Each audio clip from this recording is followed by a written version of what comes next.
Introduction of 100 Proofs that the Earth is not a Globe. 100 Proofs that the Earth is not a Globe by William Carpenter. A challenge to the Johns Hopkins University. 100 Proofs that the Earth is not a Globe. Dedicated to Richard A. Proctor, Esquire, the greatest astronomer of the age, by William Carpenter, referee for John Hampden, Esquire, in the celebrated Scientific Wager in 1870, author of Common Sense on Astronomy, London, 1866, Proctor's Planet Earth, Wallace's Wonderful Water, The Delusion of the Day, etc., etc. Upright, downright, straightforward, Baltimore, printed and published by the author, No. 71 Chew Street, 1885. Introduction. Parallax, the founder of the Zetetic philosophy, is dead, and it now becomes the duty of those, especially who knew him personally, and who labored with him in the cause of truth against error, to begin anew the work which is left in their hands. Dr. Samuel B. Rowbotham finished his earthly labors in England, the country of his birth, December 23, 1884, at the age of 89. He was, certainly, one of the most gifted of men, and though his labors as a public lecturer were confined within the limits of the British Islands, his published work is known all over the world, and is destined to live and be republished when books on the new popular system of philosophy will be considered in no other light than as bundles of waste paper. For several years did Parallax spread a knowledge of the facts which form the basis of his system without the slightest recognition from the newspaper press, until, in January 1849, the people were informed by the Wilts Independent that lectures had been delivered by a gentleman adopting the name of Parallax to prove modern astronomy unreasonable and contradictory, that great skill was shown by the lecturer, and that he proved himself to be thoroughly acquainted with the subject in all its bearings. Such was the beginning. The end will not be so easily described. The truth will always find advocates, men who care not a snap of their fingers for the mere opinion of the world, whatever form it may take, whilst they know that they are the masters of the situation and that reason is king. In 1867, Parallax was described as a paragon of courtesy, good temper, and masterly skill in debate. The author of the following hastily gotten up pages is proud of having spent many a pleasant hour in the company of Samuel Burleigh Rowbotham. A complete sketch of the Zetetic philosophy is impossible in a small pamphlet, and many things necessarily remain unsaid which, perhaps, should have been touched upon, but which would to some extent have interfered with the plan laid down, the bringing together in a concise form 100 proofs that the earth is not a globe. Much may be gathered, indirectly, from the arguments in these pages, as to the real nature of the earth on which we live, and of the heavenly bodies which were created for us. The reader is requested to be patient in this matter, and not expect a whole flood of light to burst in upon him at once, through the dense clouds of opposition and prejudice which hang all around. Old ideas have to be gotten rid of, by some people, before they can entertain the new, and this will especially be the case in the matter of the sun, about which we are taught by Mr. Proctor as follows. The globe of the sun is so much larger than that of the earth that no less than 1,250,000 globes as large as the earth would be wanted to make up together a globe as large as the sun. Whereas we know that, as it is demonstrated that the sun moves round the earth, its size is proportionally less. We can then easily understand that day and night and the seasons are brought about by his daily circuits round in a course concentric with the north, diminishing in their extent to the end of June, and increasing until the end of December, the equatorial region being the area covered by the sun's mean motion. If, then, these pages serve but to arouse the spirit of inquiry, the author will be satisfied. The right hand of fellowship in this good work is extended, in turn, to Mr. J. Lindgren, 90 South First Street, Brooklyn, E.D., New York; Mr. M. C. Flanders, lecturer, Kendall, Orleans County, New York; and to Mr. John Hampden, editor of Parallax, a new journal, Cosmos House, Balham, Surrey, England. 100 Proofs that the Earth is not a Globe. If man uses the senses which God has given him, he gains knowledge. If he uses them not, he remains ignorant. Mr. R.A. Proctor, who has been called the greatest astronomer of the age, says, "The earth on which we live and move seems to be flat." Now he does not mean that it seems to be flat to the man who shuts his eyes in the face of nature, or who is not in the full possession of his senses.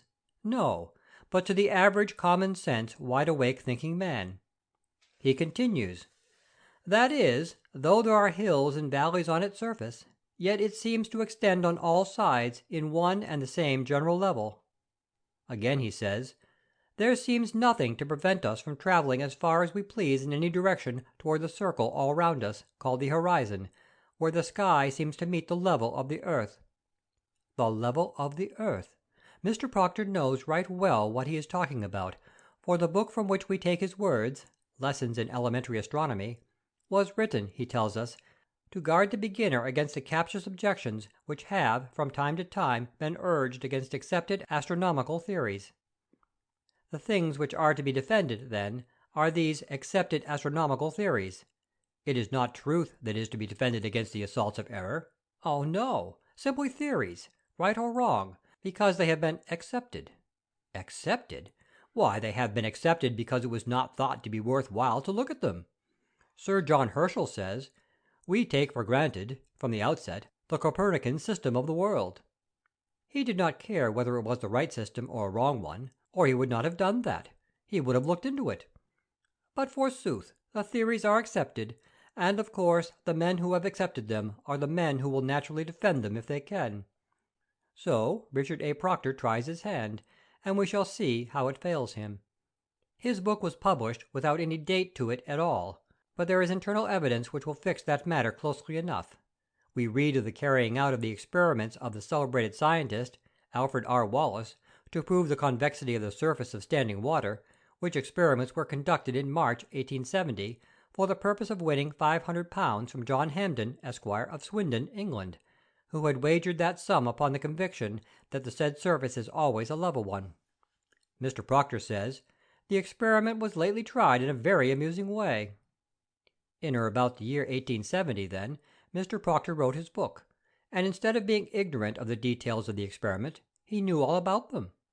And whether the amusing part of the business was the fact that Mr. Wallace wrongfully claimed the £500 and got it, or that Mr. Hampden was the victim of the false claim, it is hard to say. The way in which the experiment was carried out is, to all intents and purposes, just the way in which Mr. Proctor states that it can be tried. He says, however, that the distance involved in the experiment should be 3 or 4 miles. Now Mr. Wallace took up 6 miles in his experiment, and was unable to prove that there is any curvature, though he claimed the money and got it. Surely it would be amusing for anyone to expect to be able to show the curvature of the earth in 3 or 4 miles, as Mr. Proctor suggests. Nay, it is ridiculous. But the greatest astronomer of the age says the thing can be done, and he gives a diagram, showing how the roundness of the earth can be proved by means of 3 boats on a large sheet of water. 3 or 4 miles. But though the accepted astronomical theories be scattered to the winds, we charge Mr. Proctor either that he has never made the experiment with the 3 boats, or that, if he has, the experiment did not prove what he says it will. Accepted theories, indeed! Are they to be bolstered up with absurdity and falsehood? Why, if it were possible to show the 2 ends of a 4-mile stretch of water to be on a level, with the central portion of that water bulged up, the surface of the earth would be a series of 4-mile curves. But Mr. Proctor says, "We can set 3 boats in a line on the water, as at A, B, and C, figure 7. Then, if equal masts are placed in these boats, and we place a telescope, as shown, so that when we look through it we see the tops of the masts of A and C, we find the top of the mast B is above the line of sight." Now, here is the point. Mr. Proctor either knows, or he ought to know, that we will not find anything of the sort. If he has ever tried the experiment, he knows that the 3 masts will range in a straight line, just as common sense tells us they will. If he has not tried the experiment, he should have tried it, or have paid attention to the details of experiments by those who have tried similar ones a score of times and again. Mr. Proctor may take either horn of the dilemma he pleases. he is just as wrong as a man can be either way. He mentions no names, but he says, a person had written a book, in which he said that he had tried such an experiment as the above, and had found that the surface of the water was not curved. That person was Parallax, the founder of the Zetetic philosophy. He continues, another person seems to have believed the first, and became so certain that the earth is flat as to wager a large sum of money that if 3 boats were placed as in figure 7, the middle one would not be above the line joining the 2 others. That person was John Hampden, and, says Mr. Proctor, unfortunately for him, someone who had more sense agreed to take his wager, and of course won his money. Now the someone who had more sense was Mr. Wallace, and, says Proctor in continuation, he, Hampden, was rather angry, and it is a strange thing that he was not angry with himself for being so foolish, or with the person who had said he had tried the experiment, and so led him astray, but with the person who had won his money.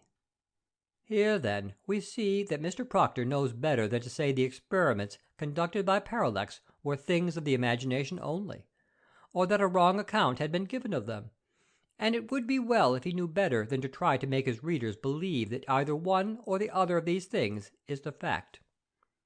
But there is the old Bedford Canal now, and there are 10,000 places where the experiment may be tried. Who, then, are the foolish people? Those who believe the record of experiments made by searchers after truth, or those who shut their eyes to them, throw a doubt upon the record, charge the conductors of the experiments with dishonesty, never conduct similar experiments themselves, and declare the results of such experiments to be so and so, when the declaration can be proved to be false by any man with a telescope in 24 hours. Mr. Proctor: the sphericity of the earth cannot be proved in the way in which you tell us it can be. We tell you to take back your words and remodel them on the basis of truth. Such careless misrepresentations of facts are a disgrace to science. They are the disgrace of theoretical science today. Mr. Blackie, in his work on self-culture, says, all flimsy, shallow, and superficial work, in fact, is a lie, of which a man ought to be ashamed. That the earth is an extended plain, stretched out in all directions away from the central north, over which hangs, for ever, the North Star, is a fact which all the falsehoods that can be brought to bear upon it with their dead weight will never overthrow. It is God's truth, the face of which, however, man has the power to smirch all over with his unclean hands. Mr. Proctor says, we learn from astronomy that all these ideas, natural though they seem, are mistaken. Man's natural ideas, conclusions, and experimental results, then, are to be overthrown by what? By astronomy? By a thing without a soul? A mere theoretical abstraction? The outcome of the dreamer? Never! The greatest astronomer of the age is not the man, even, who can so much as attempt to manage the business. We find, says Mr. Proctor, that the earth is not flat, but a globe, not fixed, but in very rapid motion, not much larger than the moon, and far smaller than the sun and the greater number of the stars. First, then, Mr. Proctor, tell us how you find that the earth is not flat, but a globe.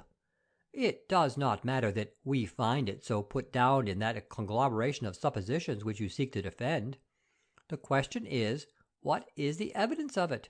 Where can it be obtained? The earth on which we live and move seems to be flat, you tell us. Where, then, is the mistake? If the earth seem to be what it is not, how are we to trust our senses? And if it is said that we cannot do so, are we to believe it, and consent to be put down lower than the brutes? No, sir. We challenge you, as we have done many times before, to produce the slightest evidence of the earth's rotundity from the world of facts around you. You have given to us the statement we have quoted, and we have the right to demand a proof. And if this is not forthcoming, we have before us the duty of denouncing the absurd dogma as worse than an absurdity, as a fraud, and as a fraud that flies in the face of divine revelation. Well, then, Mr. Proctor, in demanding a proof of the earth's rotundity, or the frank admission of your errors, we are tempted to taunt you as we tell you that it is utterly out of your power to produce one. And we tell you that you do not dare even to lift up your finger to point us to the so-called proofs in the school books of the day, for you know the measure of absurdity of which they are composed, and how disgraceful it is to allow them to remain as false guides of the youthful mind. Mr. Proctor, we charge you that, whilst you teach the theory of the earth's rotundity and mobility, you know that it is a plane, and here is the ground of the charge. On page 7 of your book, you give a diagram of the surface on which we live, and the supposed globe, the supposed hollow globe of the heavens arched over the said surfaces. Now, Mr. Proctor, you picture the surface on which we live in exact accordance with your verbal description. And what is that description? We shall scarcely be believed when we say that we give it just as it stands. The level of the surface on which we live. And that there may be no mistake about the meaning of the word level, we remind you that your diagram proves that the level which you mean is the level of the mechanic, a plane surface, and not the level of the astronomer, which is a convex surface. In short, your description of the earth is exactly what you say it seems to be, and yet what you say it is not, the very aim of your book being to say so. And we call this the prostitution of the printing press, and it is all the evidence that is necessary to bring the charge home to you, since the words in the diagram are in page 7 of your own book. You know then that earth is a plane, and so do we. Now for the evidence of this grand fact, that other people may know it as well as you, remembering from first to last that you have not dared to bring forward a single item from the mass of evidence which is to be found in the Zetetic Philosophy by Parallax, a work the influence of which it was the avowed object of your own book to crush, except that of the 3 boats, an experiment which you have never tried, and the result of which has never been known, by any one who has tried it, to be as you say it is. End of Introduction. Recording by Todd.